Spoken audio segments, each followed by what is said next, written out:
the government expects to roll out the Trump Accounts program next year. Joining us to discuss is Shawn Carney, CEO of 40 Days for Life. So, Shawn, thank you very much for joining us today. Good afternoon to you. Does the creation of Trump Accounts show a strong focus and care about children, the next generation, by this administration, in your view? Absolutely. I mean, even when Trump was running in 2016, he put an emphasis on increasing the child tax credit. His children were talking about having work programs so that women who wanted to stay at home had better opportunities to work from home and be at home with their children, which Trump has done in all of his companies as an employer.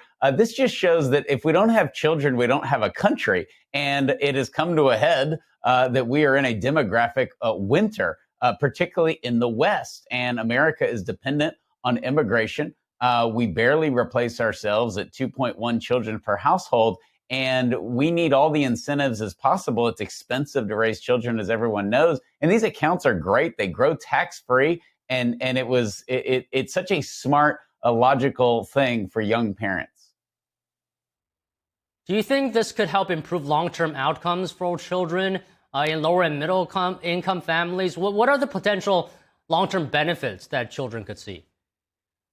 Well, for sure, the initial investment of $1,000, you can go in and you can match that. You can contribute every year. You could take your child tax credit that you get from your kids and put it in there. It can be invested and it can grow, and it grows tax free. It's just another advantage to help families like the child tax credit have children, because and I know people without children complain about these tax benefits, but the reality is we don't have a future as a country if we don't have children. And family is the foundation of Western civilization, much less the United States. And so we have to support these families, particularly middle income, low income families. These are great incentives. They're wonderful programs. And they give a little bit of a pat on the back to parents who are struggling to raise kids and pay for all their needs.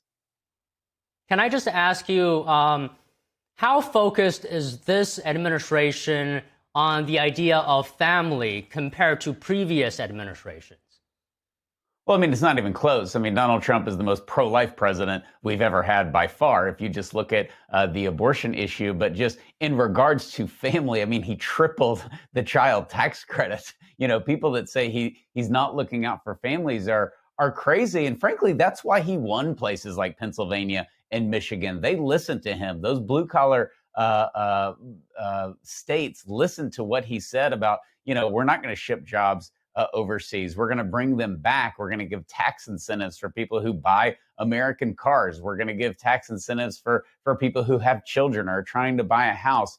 He is extremely pro-family, as you see in his personal life. His kids are very close to him, and he's very close to his own children and grandchildren. And so he has definitely supported the family. This is a very positive thing. I'm glad that they're announcing this, particularly heading into the Christmas season. And we need more of this in America, because we are not replacing ourselves. We have a huge crisis in the West. And some of these other programs in Europe to incentivize people to have children have not worked. We need to do everything possible because we are going to have an economic disaster in this country if we're completely dependent on immigration for our jobs in the future. And Shawn, it appears that Trump's actions has had a cascading effect across America, maybe in the private sector, because we saw Michael and Susan Dell's donation, right? It marks the largest single philanthropic gift in recent U.S. history. So how do you see this? It's so encouraging to see the Dell. Yes. Yeah. The Dell family giving that money, it just shows. There's also, I think it's fair to say, there's a little bit of fear here. I mean, what Elon Musk has been saying the last couple of years, which we as an organization have been saying for a long time, and sociologists around the world, half the sociologists in the world believe we are drastically underpopulated. And finally, Elon Musk started talking about it. Joe Rogan started talking about it. And all this garbage we were sold about the overpopulation in the 70s or 80s, it is coming to bite us in the rear end now, because we have generations of people who did not have children or had very few children. And this is the Social Security crisis. This is so many other problems that we have because we don't have enough people in the future to support our jobs at all levels of our economy, much less just our population as a country. Shawn, what is your message to families whose main concern, perhaps, of not having children is the financial aspect? Well, it just makes you normal. I mean, I have kids. Many people have kids. The world doesn't end. It gets a lot better. And, all the statistics show that a married couple with children is set up better to succeed economically and financially than single parents or people without children.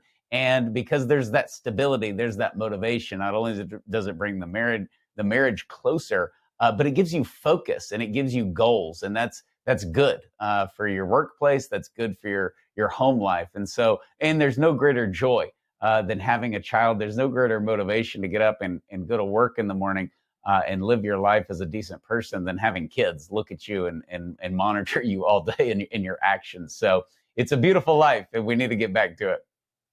Well, all right, Shawn, great message. Great speaking to you today. Thank you very much. Thank you.